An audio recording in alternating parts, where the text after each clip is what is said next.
Content d'être avec vous et de pouvoir regarder ensemble ces versets magnifiques de Romains 8. Je vous invite à garder le texte ouvert sous les yeux et à prendre également le feuillet pour suivre le plan de la prédication. Et avant d'aller plus loin, je vous invite à la prière. Prions. Notre Dieu, nous te remercions pour ces versets de Romains 8. Nous te remercions parce que ce ne sont pas uniquement des mots écrits sur une page, mais ce sont des vérités, des réalités. On te prie, notre Dieu, que tu sois puissamment à l'œuvre par ton esprit maintenant pour nous aider à voir la grandeur, la beauté de ces vérités, pour que ces vérités s'enracinent profondément dans notre cœur et qu'elles nous aident à persévérer dans ce monde marqué par la souffrance, en attente de la gloire. On prie ces choses dans le nom de Jésus. Amen. Vous avez peut-être déjà entendu parler de Joni Eareckson. Joni Eareckson, elle est tétraplégique depuis qu'elle a 17 ans. Elle a eu un grave accident quand elle avait 17 ans qui l'a rendue paralysée pour tout le reste de sa vie. Et dès les premières années où elle a subi ce drame et vécu cette grande souffrance, elle a prié sans cesse et sans cesse pour que Dieu la guérisse, mais sans succès apparent. Et voilà ce qu'elle dit à ce propos.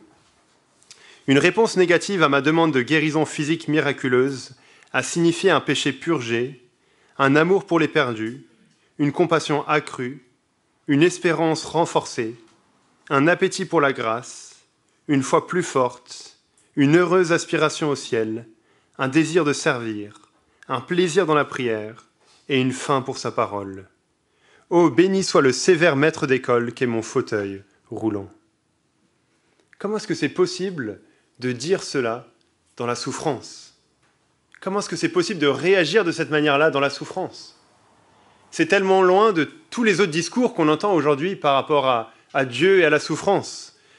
Aujourd'hui, quand on parle de Dieu et de la souffrance, c'est souvent pour utiliser la souffrance comme preuve que Dieu n'existe pas, ou que si Dieu existe, alors il n'est pas bon, ou il n'est pas tout-puissant.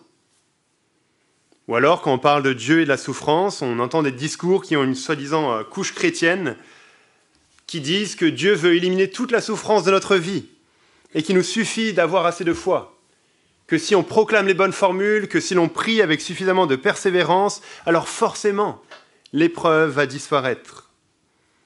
C'est ce que les prédicateurs de la prospérité enseignent, mais aussi ce que beaucoup de contenu entre guillemets chrétiens dit sur YouTube, sur Internet. Mais c'est pas vrai. On l'a vu la semaine dernière. On va être glorifié avec Jésus après avoir souffert avec Jésus. C'était clair dans le verset 17. Le chemin vers la gloire passe par la souffrance. C'est ce que nous montrait le passage de la semaine dernière, la fin de ce passage. Et notre passage aujourd'hui nous amène au réalisme. On va le voir en montrant que la vie sur cette terre va inclure pour chacun une part de souffrance. C'est normal, c'est inévitable, ça fait partie de la vie dans ce monde. Et ça remet en cause ni l'existence de Dieu, ni sa bonté, ni sa souveraineté, nous dit ce passage.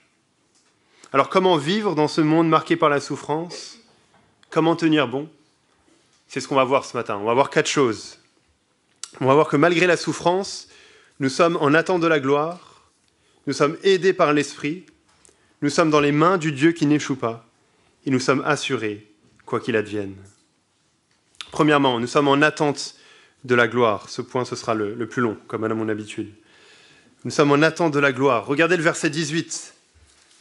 Paul écrit « J'estime qu'il n'y a pas de commune mesure entre les souffrances du temps présent et la gloire à venir qui sera révélée pour nous. » Paul compare les deux, les souffrances actuelles que l'on vit ici-bas et la gloire à venir.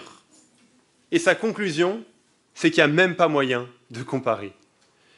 Quand il est question des souffrances du temps présent ici, il ne s'agit pas juste des souffrances liées au fait d'être chrétien et de vivre dans ce monde. C'est plus large que ça. Il s'agit de toutes les souffrances que l'on peut connaître ici-bas, du fait de vivre dans un monde qui est marqué par la chute. Les douleurs dans notre corps, la solitude relationnelle, les catastrophes naturelles qui peuvent nous affecter, le manque de sommeil, la mort d'un proche, les baisses de morale, toutes sortes de choses que l'on vit tous à différents degrés. Et c'est vrai qu'à ça, il faut ajouter d'autres souffrances que l'on va connaître si l'on veut vivre fidèlement en tant que disciple de Jésus dans ce monde. Peut-être le rejet, la honte, certainement la lutte contre le péché, peut-être le décalage avec la société, des tensions avec notre famille qui ne partage pas notre foi, des souffrances qui s'ajoutent et que l'on vit, et qui nous montrent que le monde dans lequel nous vivons est un monde qui est marqué par la souffrance. Pourquoi, on se demande ? La réponse est donnée dans notre texte, au verset 20. Il nous est dit que la création a été soumise à la vanité. Il nous est dit au verset 21 qu'elle est sous l'esclavage ou sous la servitude de la corruption, enfermée dans la corruption. Le monde dans lequel on vit n'est pas le monde tel que Dieu l'a créé. C'est un monde qui a été corrompu par l'entrée du péché. C'est le récit qu'on trouve au tout début de la Bible. En raison du péché commis par Adam et Ève, Dieu a soumis la création à la vanité.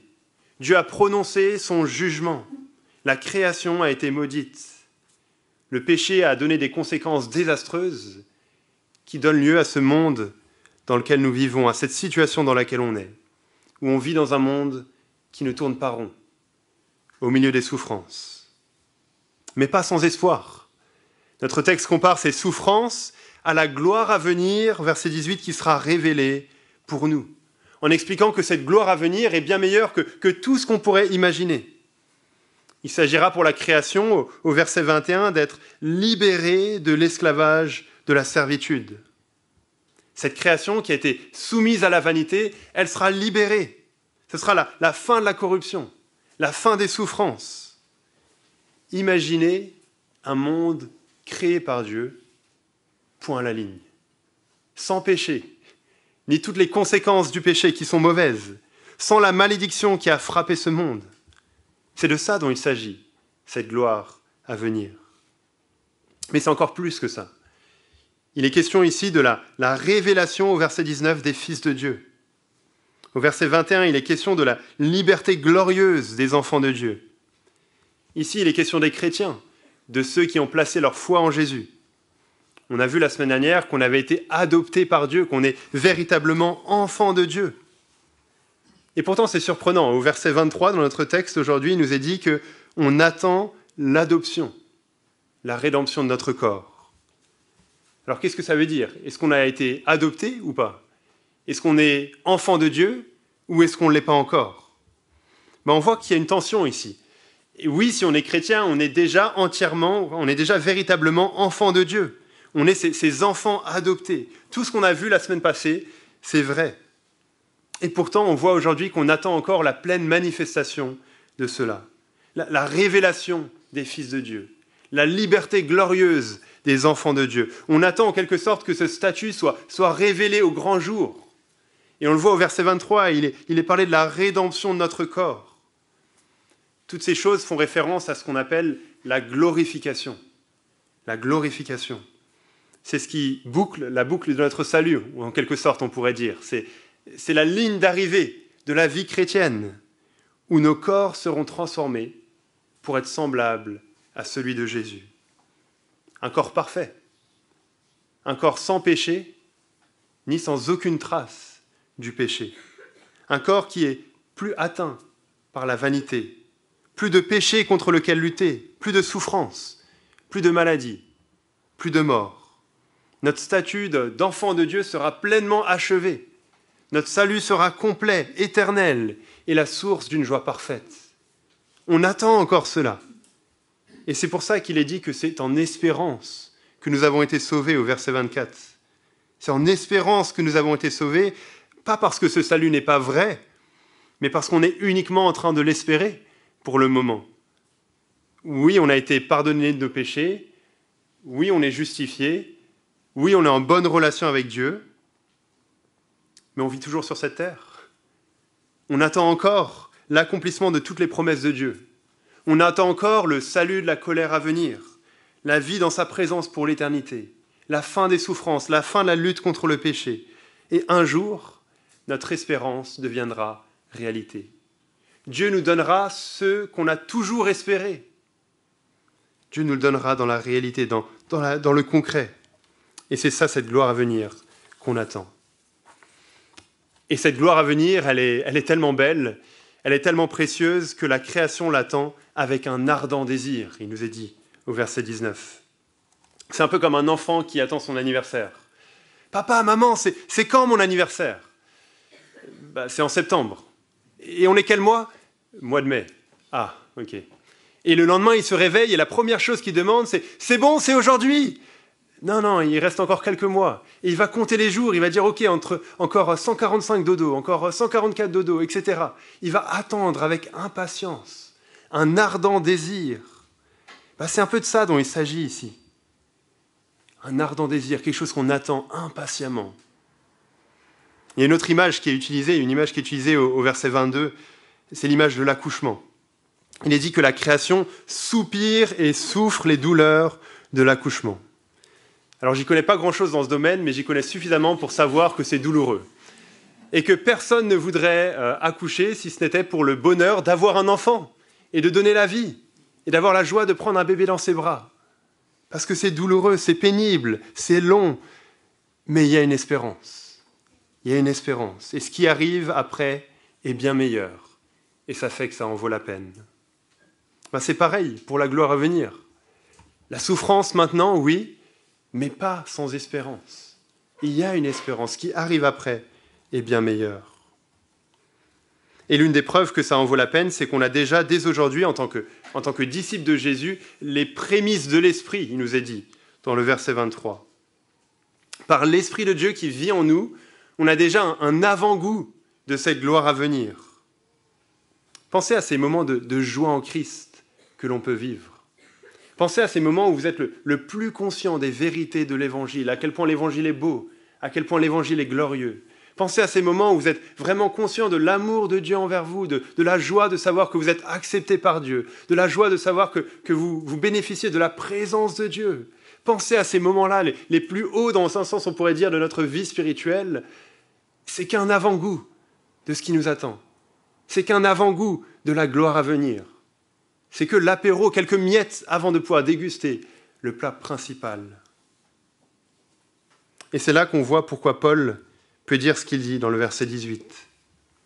J'estime qu'il n'y a pas de commune mesure entre les souffrances du temps présent et la gloire à venir qui sera révélée pour nous. Littéralement, il dit les souffrances du temps présent ne sont pas dignes d'être comparées à la gloire à venir. Il nous dit on met les deux dans une balance et qu'est-ce qui pèse le plus ? D'un côté, oui, on a les souffrances de cette vie, le découragement, les frustrations, les galères au travail, la solitude, les douleurs de la vieillesse, le stress de la vie, l'anxiété par rapport à l'avenir, la lutte pendant des années avec un péché particulier, des soucis financiers, la perte d'un être cher, la peine de voir quelqu'un qu'on aime rejeter l'Évangile. Waouh, ça pèse lourd, ça pèse lourd. Et de l'autre côté, dans la balance, on met la gloire à venir. Et ce que Paul nous dit, c'est qu'il n'y a même pas moyen de comparer. La gloire à venir est tellement belle, tellement précieuse, tellement magnifique, qu'à côté, les souffrances du temps présent sont même légères. Elles ne font pas le poids, elles ne sont pas dignes d'être comparées. Pas pour nier la difficulté de ces souffrances, pas pour les mettre de côté, mais pour nous montrer combien la gloire à venir est précieuse, combien elle a de la valeur, combien ça vaut la peine. Ces souffrances sont réelles, mais elles sont du moment présent. Elles sont pour un petit temps, un petit moment, elles auront une fin. Et au contraire, non seulement la gloire à venir, c'est ce qu'il y a de meilleur qu'on puisse imaginer, mais encore c'est sans fin. C'est pour l'éternité. C'est pour toujours. Et donc si tout ceci concernant le poids de la gloire à venir, c'est vrai, et ça l'est, alors nous aussi, on devrait attendre avec un ardent désir. On devrait soupirer en nous-mêmes comme cet enfant qui attend son anniversaire et qui dit « Mais j'ai trop hâte, j'en peux plus d'attendre ». Et je me demande si parfois la raison pour laquelle on n'attend pas de cette manière-là, avec une certaine attente, une certaine impatience, un ardent désir, c'est peut-être qu'on n'a pas si hâte que ça.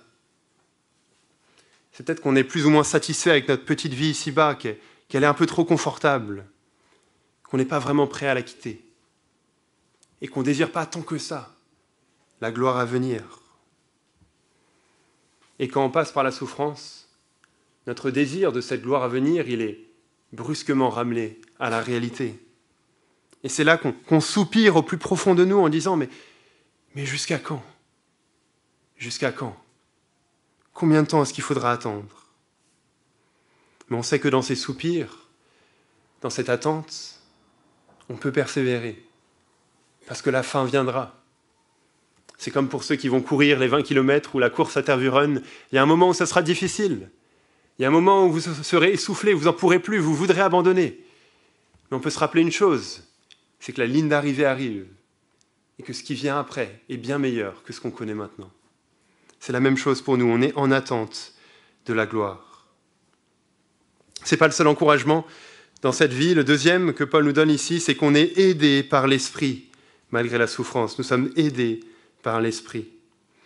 La réaction chrétienne naturelle face à la souffrance, c'est la prière. C'est de se tourner vers Dieu. Et c'est pour ça que Paul, juste après avoir parlé des souffrances, il parle maintenant de la prière. Verset 26, « De même aussi, l'Esprit vient au secours de notre faiblesse, car nous ne savons pas ce qu'il convient de demander dans nos prières. Mais l'Esprit lui-même intercède par des soupirs inexprimables. » Notre faiblesse, ça évoque le fait que l'on est humain, que l'on est faillible, que l'on est limité. Et du fait de cette faiblesse, on ne sait pas ce qu'il convient de demander dans nos prières. Ce n'est pas qu'on ne sait pas comment prier, c'est-à-dire de quelle manière, mais qu'on ne sait pas quoi prier. Parfois, dans les souffrances du temps présent, on ne sait pas ce qu'il faudrait prier. On est limité, donc on n'a pas toute la connaissance, on ne connaît pas tous les projets de Dieu, on ne connaît pas toute la volonté de Dieu, et parfois on est confronté à des situations, et on n'a vraiment aucune idée de savoir, mais comment est-ce que je dois prier dans cette situation ? Par exemple, un ami vous annonce qu'il a un cancer assez sérieux. Pourquoi ? Pour quel sujet est-ce que vous priez ? Est-ce que vous priez pour sa guérison ? Ou est-ce que vous priez pour qu'il persévère jusqu'au bout, en restant fidèle au Seigneur ? Vous subissez des injustices au travail. Pourquoi est-ce que vous priez ? Est-ce que vous priez pour que la justice soit rendue ? Ou est-ce que vous priez pour que vous puissiez rester un bon témoignage, persévérer même en souffrant injustement ? C'est pas évident de savoir quoi prier dans ces situations. Et si ces versets sont ici, dans Romains 8, juste après ces versets sur la gloire et la souffrance, c'est parce que c'est des situations qu'on va rencontrer régulièrement, du fait de vivre dans un monde qui est marqué par la souffrance et du fait de notre faiblesse. Mais Paul veut nous rappeler l'importance du Saint-Esprit dans la vie chrétienne, nous rappeler l'importance du Saint-Esprit pour venir à notre secours dans ces situations. L'Esprit lui-même intercède par des soupirs inexprimables. Et celui qui sonde les cœurs connaît quelle est l'intention de l'Esprit. C'est selon Dieu qu'il intercède en faveur des saints. Alors qu'on prie, et alors qu'on ne sait pas ce qu'il faudrait demander, on ne sait pas si on est en train de prier selon la volonté de Dieu, le Saint-Esprit en nous agit. Il intercède auprès de Dieu en notre faveur. Ce n'est pas quelque chose qu'on entend, il s'agit ici de soupirs inexprimables ou inaudibles.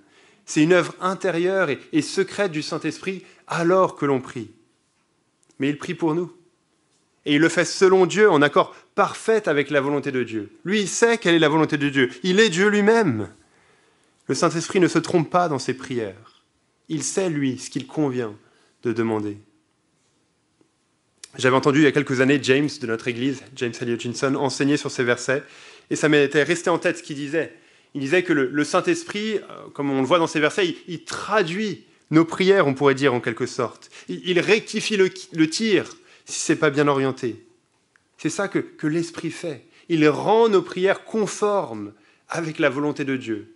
Quand on est perdu en sachant, mais je ne sais pas ce qu'il faudrait prier. Et donc ça nous montre que ces moments où on est perdu dans notre faiblesse, de savoir ce qu'il convient de prier, il ne devrait pas nous bloquer. On ne devrait pas ne pas prier. Non, au contraire, on prie. On vient à Dieu dans la prière avec les bonnes intentions, avec un cœur qui est sincère devant Dieu. Mais on sait que l'Esprit vient à notre secours dans cette situation. Ça, c'est un privilège et c'est une motivation pour nous à prier. Troisièmement, malgré les souffrances, nous sommes dans les mains du Dieu qui n'échoue pas. Nous sommes dans les mains du Dieu qui n'échoue pas. Tout concourt au bien de ceux qui aiment Dieu, nous dit le verset 28. Ceux qui aiment Dieu, ce sont les chrétiens, ceux qui ont été choisis par sa grâce, ceux qui ont été appelés selon son plan éternel. Ces chrétiens, nous dit ces versets, sont entre les mains d'un Dieu qui n'échoue pas. Tout concourt à leur bien. Ce verset, s'il est bien compris, il peut être véritablement l'oreiller sur lequel reposer nos têtes fatiguées, comme un commentateur l'écrit. Mais ce verset, s'il est mal compris, il peut nous amener au désespoir et à l'amertume envers Dieu. La meilleure manière de mal comprendre ce verset, je vous la donne, c'est gratuit, c'est de prendre ce verset, de le sortir de son contexte et d'y appliquer notre propre définition du bien. Tout concourt au bien de ceux qui aiment Dieu. Naturellement, notre définition du bien, c'est de penser que notre bien, c'est notre confort. C'est que tout aille bien pour nous. C'est qu'on ait une vie tranquille, sans problème, sans difficulté, sans souci. Tout ira bien pour moi. Mais si on applique cette définition du bien à ce verset, sans regarder le contexte de ce passage, qu'est-ce qui va se passer ? Les souffrances vont venir, l'épreuve va venir, et on va tomber dans l'interrogation en se disant « mais qu'est-ce qui se passe ? Mais Dieu n'est pas fidèle. Dieu n'est pas en train de tenir ses promesses. Tout n'est pas en train de concourir à mon bien, selon ma propre définition. » Et l'amertume envers Dieu va grandir dans notre cœur. Ou alors on va tomber dans le désespoir, en se disant qu'on vit des épreuves parce qu'on manque de foi. Et c'est ce que certains faux enseignants vont vous dire aujourd'hui en prenant ce verset, en vous disant qu'il faut juste le proclamer avec foi. Et le succès va arriver. Chaque jour, en vous levant, vous vous regardez dans le miroir et vous proclamez, vous répétez « Tout concourt à mon bien ». Et forcément, le succès va arriver, les épreuves vont disparaître. Mes chers amis, la solution pour bénéficier de la puissance de ce verset, ce n'est pas de le répéter sans arrêt dans un miroir, mais c'est de lire le verset d'après. Verset 29. Nous savons du reste que, verset 28, « Toute chose coopère au bien de ceux qui aiment Dieu, de ceux qui sont appelés selon son dessein, car, verset 29, ceux qu'il a connus d'avance, il les a aussi prédestinés à être semblables à l'image de son Fils. » Ce à quoi Dieu nous a prédestinés en tant que chrétiens, ce à quoi il nous a destinés par avance, c'est d'être semblables à l'image de Jésus, conformes à Jésus. C'est vrai que nous sommes déjà, en tant que chrétiens, justifiés. Nous sommes saints aux yeux de Dieu grâce à l'œuvre de Jésus sur la croix. C'est ça notre statut, c'est comme ça que Dieu nous voit, on l'a vu à plusieurs reprises dans la lettre aux Romains.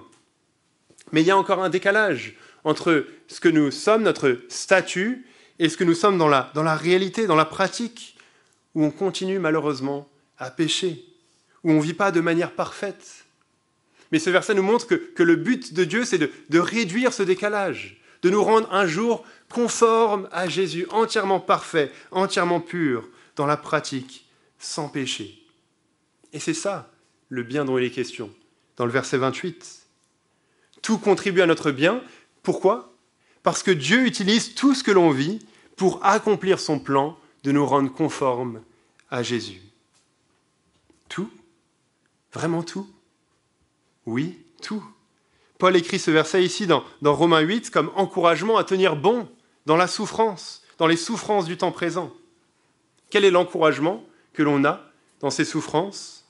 De savoir que Dieu utilise tout, même ces souffrances, pour notre bien, pour notre progrès dans la sainteté, pour l'accomplissement de son plan, et qu'il ne va pas échouer dans l'accomplissement de son plan. Autrement dit, le but de Dieu pour nous, ce n'est pas notre confort, mais c'est de nous rendre conformes à Christ. Son but, ce n'est pas notre propre confort, notre propre bien-être, mais c'est de nous rendre conformes à Christ. Et le chemin pour y arriver, oui, va inclure la souffrance. Quelqu'un écrit dans un livre, « Aujourd'hui encore, l'épreuve demeure le crayon dont Dieu se sert pour tracer l'image de Christ plus distinctement en nous. » Aujourd'hui encore, l'épreuve demeure le crayon dont Dieu se sert pour tracer l'image de Christ plus distinctement en nous. Et réaliser ça, ça ne nous fait pas tomber dans le désespoir. Mais au contraire, ça nous donne le réconfort dont on a besoin. Parce qu'on sait que le but de Dieu, c'est d'utiliser l'épreuve que l'on vit pour notre bien, pour notre progrès dans la sainteté. Et on sait que Dieu n'échouera pas dans son plan. C'est pas dans le domaine de Dieu d'échouer. C'est pas un mot qu'il connaît. Il n'échoue pas dans son plan, il accomplira son but. Donc les souffrances que l'on vit, elles ne sont pas en vain. Elles sont utilisées providentiellement, souverainement par Dieu pour notre bien. Raphaël Charrier, c'est un ami pasteur à Grenoble, qui est également blogueur sur le blog Tout pour sa gloire. Et il partage souvent quelque chose qu'il a vécu, une épreuve de souffrance physique très importante en 2015, il y a plusieurs années.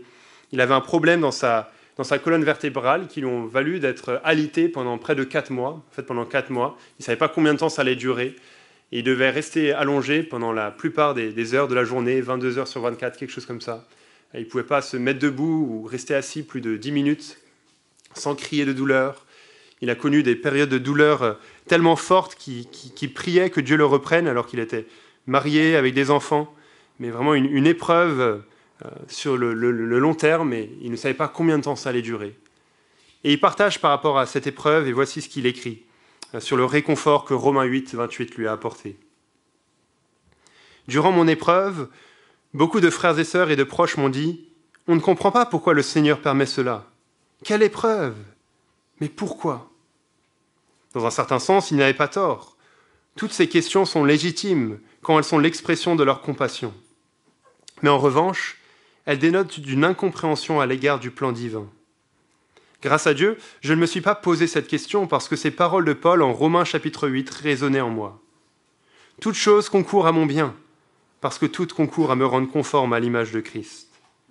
Ainsi, je comprends la place de l'épreuve dans le plan de Dieu. Elle est une grâce, car elle fait grandir en moi, par le Saint-Esprit, l'image de Jésus-Christ. Connaître cette vérité est déjà une bénédiction. La vivre en est une plus grande encore. Fin de citation. C'est vrai qu'on ne comprend pas, sur le moment, comment ça contribue à notre bien. Et c'est pas dit que dans quelques années, on le comprendra. C'est pas dit que, ici-bas sur terre, on le comprendra. Mais un jour, on le comprendra, et on verra que ça valait la peine. On chante parfois le cantique « Oui sur Dieu seul », et la dernière strophe dit ceci « Repose-toi, jamais Dieu ne t'oublie, et l'heure est proche où Jésus va venir. Tu comprendras les peines de ta vie, et tu verras qu'il voulait te bénir. » Tu comprendras les peines de ta vie, et tu verras qu'il voulait te bénir. Mais ceci, ce n'est pas le seul réconfort qu'on a dans l'épreuve, selon ces versets. On sait aussi que non seulement Dieu va utiliser tout cela pour notre bien, mais aussi que malgré l'épreuve, Dieu va nous tenir bons jusqu'au bout, jusqu'à la gloire. Regardez le verset 30. « Et ceux qu'il a prédestinés, il les a aussi appelés. Et ceux qu'il a appelés, il les a aussi justifiés. Et ceux qu'il a justifiés, il les a aussi glorifiés. » Ce verset est souvent appelé la chaîne d'or du salut. Il est décrit dans ce verset plusieurs étapes qui composent notre salut, qui sont liées entre elles par une chaîne que rien ne peut briser, une chaîne qui ne peut pas se rompre. Ceux qu'il a prédestinés, c'est-à-dire ceux que Dieu a choisis par avance dès la fondation du monde, il les a aussi appelés. Alors qu'on était totalement insensible à la vérité de l'Évangile, qu'on vivait loin de Dieu dans l'indifférence la plus totale, ou alors qu'on était enfermé dans une religiosité égoïste, Dieu nous a appelés à lui. Dieu a ouvert notre cœur, Dieu a ouvert nos yeux, Dieu a ouvert nos oreilles pour qu'on voit, qu'on entende, qu'on comprenne le message de l'Évangile et qu'on place notre foi en Christ. Ceux qu'il a appelés, il nous est dit, il les a aussi justifiés. C'est ce qu'on a vu dans cette lettre aux Romains. Dieu nous déclare justes par la foi en Christ. Jésus est mort à notre place, il a pris notre condamnation et il nous revêt de sa justice parfaite comme un don généreux. Et ceux qu'il a justifiés, il les a aussi glorifiés. C'est ce qui nous attend, la gloire à venir. On l'a déjà en partie, mais on attend la manifestation complète, la pleine réalisation de cette gloire. Et dans cette chaîne d'or, les amis, personne ne se perd en route. Personne ne se perd en route. Pourquoi ? Parce que c'est Dieu qui en assure la transmission. Ceux qu'il a prédestinés, il les a aussi appelés. Et ce qu'il a appelés, il les a aussi justifiés. Et ce qu'il a justifiés, il les a aussi glorifiés. C'est l'œuvre de Dieu, du début à la fin. Et donc, ça nous encourage de savoir que malgré la souffrance, nous sommes dans les mains du Dieu qui n'échoue pas. Et dernièrement, dans la fin de ces versets, quatrième point pour ce matin, malgré la souffrance, nous sommes assurés, quoi qu'il advienne. Assurés, quoi qu'il advienne. Ces versets sont un peu comme la fin de Romains 8, c'est un peu comme une assurance tout risque. Vous savez, une assurance qui détaillerait tout ce qui pourrait vous arriver pour vous dire que même dans ces cas-là, vous êtes assurés, tout ira bien pour vous. Même s'il y a un cyclone, vous êtes assurés. Même si vous glissez sur une plaque de verglas en plein mois d'août, vous êtes assurés. Même si une météorite vous tombe sur la tête, vous êtes assurés. Tous les cas sont envisagés pour dire que quoi qu'il advienne, vous êtes entre de bonnes mains, vous êtes assurés. Et c'est un peu ça ici. Ces versets nous montrent que quoi qu'il arrive, quoi qu'il advienne, nous sommes au bénéfice de l'amour de Dieu en Christ. Et rien, vraiment rien, tout ce qu'on pourrait imaginer ne pourra changer cela. Paul va poser une suite de questions rhétoriques, c'est-à-dire des questions qui ne demandent aucune réponse, dont la réponse est évidente, pour souligner l'assurance qu'on a en tant que chrétien. Et il commence au verset 31 avec une première question. Que dirons-nous donc à ce sujet ? Si Dieu est pour nous, qui sera contre nous ? Dieu est pour nous. C'est ça la bonne nouvelle de l'Évangile. Dieu est pour nous. Ce n'était pas le cas avant. On l'a vu au tout début de cette lettre aux Romains que la colère de Dieu se manifestait contre notre injustice, contre notre impiété. Dieu était contre nous et il était totalement juste de l'être. Et c'est toujours votre cas si vous n'avez pas placé votre foi en Jésus.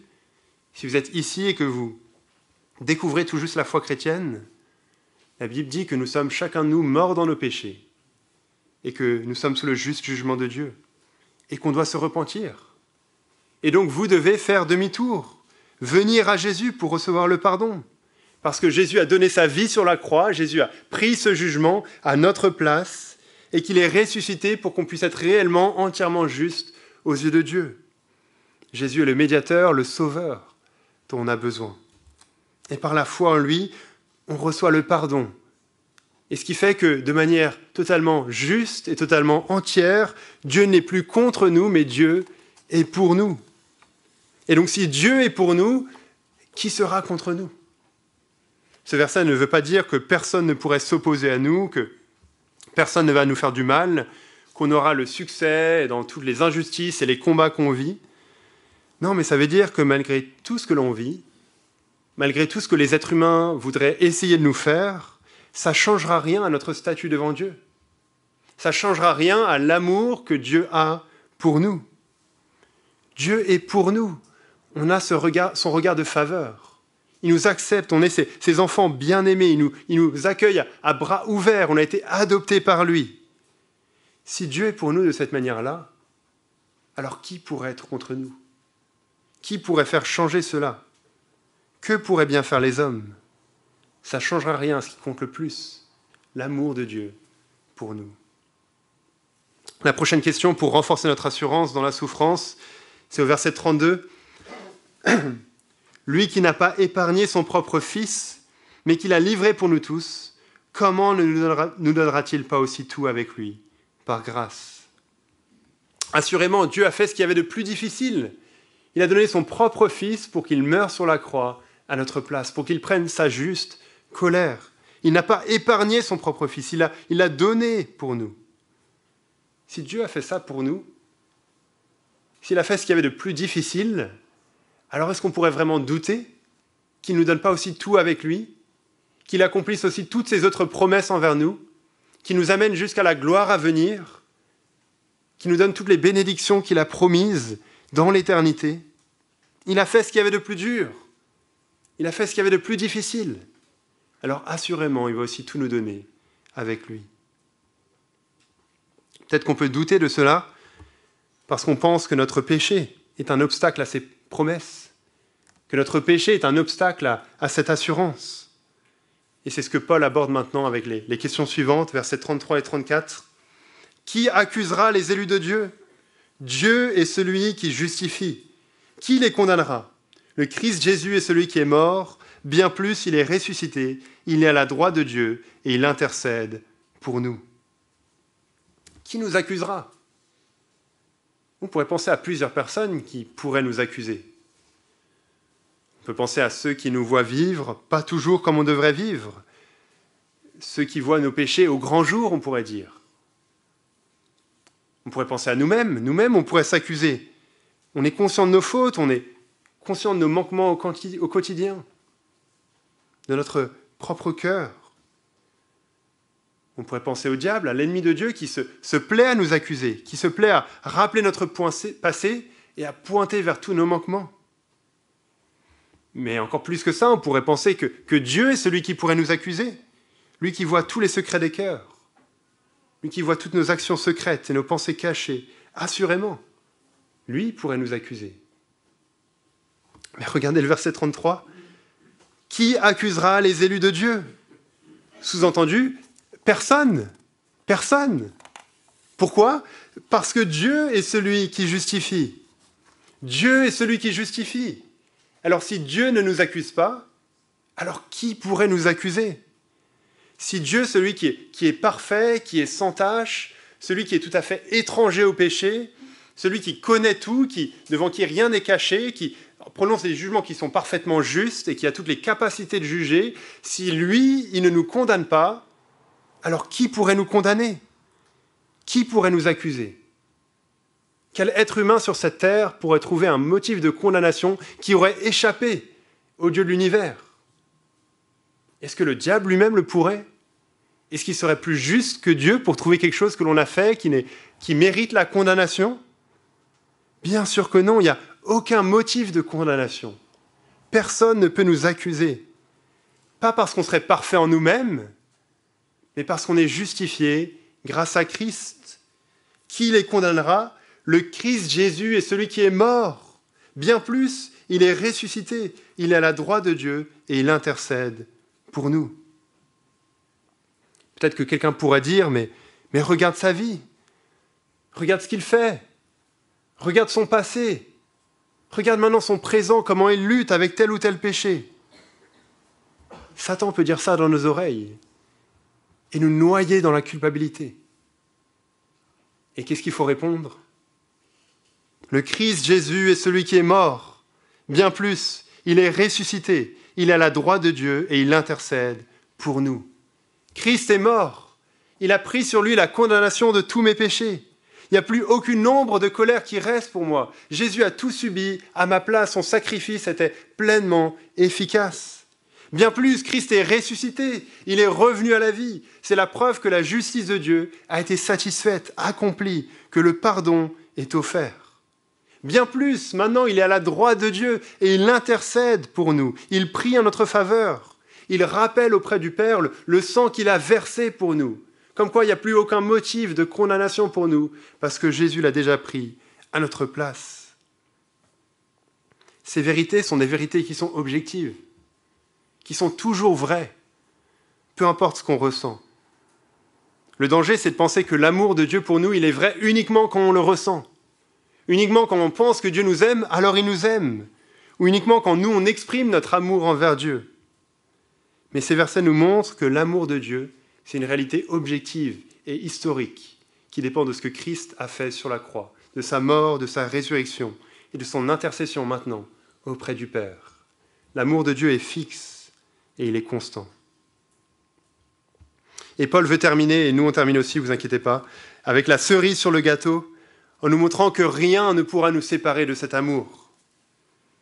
Qui nous séparera, verset 35, de l'amour de Christ ? La tribulation ? Ou l'angoisse ? Ou la persécution, ou la faim, ou le dénuement, ou le péril, ou l'épée ? Non, ces choses ne peuvent pas nous séparer de l'amour de Dieu, de l'amour de Christ. Verset 38, « Car je suis persuadé que ni la mort, ni la vie, ni les anges, ni les dominations, ni le présent, ni l'avenir, ni les puissances, ni les êtres d'en haut, ni ceux d'en bas, ni aucune autre créature ne pourra nous séparer de l'amour de Dieu en Christ Jésus, notre Seigneur. » Rien ne pourra nous en séparer. Et c'est vrai que ces choses sont sérieuses. La persécution, la faim, l'épée, la mort. Mais il faut prendre du recul et il faut regarder ce qui se passe derrière les coulisses. Ces choses ne changent absolument rien à la réalité de l'amour de Dieu pour nous, à la réalité de ce que Dieu nous conduit jusqu'à la gloire, sans échouer. Et c'est pour ça que dans toutes ces choses, nous sommes plus que vainqueurs. Parce que nous sommes dans les mains du Dieu qui n'échoue pas, dans les mains du Dieu qui nous conduit jusqu'à la gloire, dans les mains du Dieu qui ne fait pas d'erreur. Les ennemis ne peuvent pas gagner, ils ne peuvent pas arrêter le plan de Dieu. Ils ne peuvent pas accuser ce que Dieu a choisi. Ils ne peuvent pas condamner ce que Dieu justifie. Ils ne peuvent pas nous séparer de l'amour de Dieu. Pour le chrétien, la fin de cette vie sur terre, c'est le début de la gloire. Voilà pourquoi nous sommes plus que vainqueurs. Et donc c'est pour ça que nous attendons avec persévérance, que nous soupirons en espérance. On est comme chrétien, ce personnage du livre « Le voyage du pèlerin », si vous connaissez. Un chrétien, c'est un pèlerin qui marche vers la cité céleste et il voit la cité céleste au loin. Elle n'est pas encore là, elle est au loin, mais il la voit. Mais il a encore un peu de chemin à faire. Il a encore des épreuves, des difficultés, des hauts et des bas. Mais il sait que ça vaut la peine. Il tient bon. Il sait qu'il est bientôt à la maison. Et c'est la même chose pour nous, chers amis. On est bientôt à la maison. La tisane est prête, le feu de cheminée est chaud. On est bientôt chez nous, on est bientôt à la maison. Mais il reste encore un peu de chemin à parcourir. Alors on ne baisse pas les bras, on continue à avancer, on reste debout. Comme on va le chanter, debout, debout encore, lutter jusqu'au matin. Déjà brille l'aurore à l'horizon lointain. Bientôt, jetant nos armes au pied du roi des rois, les chants après les larmes, le trône après la croix. Prions pour terminer. Notre Dieu, on te prie que tu nous aides à persévérer dans cette vie malgré les souffrances, à attendre avec une certaine impatience, un ardent désir, cette gloire à venir. Et aide-nous dans les difficultés que l'on vit à ne jamais oublier, perdre de vue ton amour, ta grâce, ta bonté, la certitude de l'accomplissement de ton plan et la certitude de cette gloire qui nous attend. On prie ces choses dans le nom de Jésus. Amen.